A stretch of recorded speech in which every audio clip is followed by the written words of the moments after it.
Today, we're here to discuss the first things that you need to know if you're thinking about making a move and taking your children with you.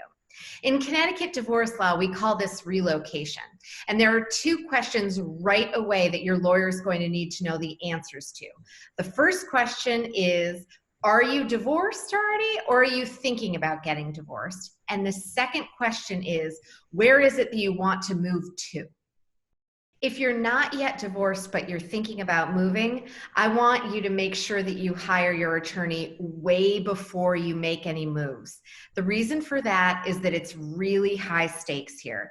If you move and we do it the wrong way, you actually risk being in contempt of court, and in some cases, you may even face criminal charges. The good news is that there's a way to do it so that you can possibly move before you get divorced.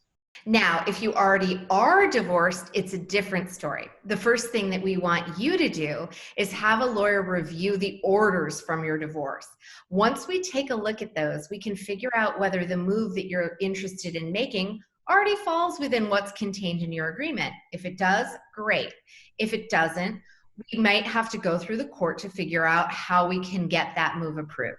Often the easiest way to do that is to avoid going to court. We can use negotiation, mediation, collaborative law to reach an agreement. And in many cases, what we do is take that agreement and then we submit it to the court and it becomes a court order. So the next natural question then is, if we can't reach an agreement, when would a court say that my move is reasonable? Courts ask three questions to figure it out. One is your relocation for a legitimate purpose?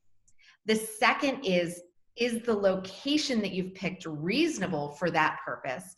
And three, and most importantly, is it in the best interest of your child? So then, of course, you may be thinking, great, well, how the heck do I know whether a court would consider my move legitimate? And then also in my child's best interest. The simple answer is that you just have to find attorneys who are experienced in relocation cases. At our firm, we have that experience, and we have a good sense of how judges tend to view different combinations of facts. Although we aren't fortune tellers, of course, if you give us a call, we can get you set up so that we can have a conversation and figure out how these various factors might play out in your particular situation.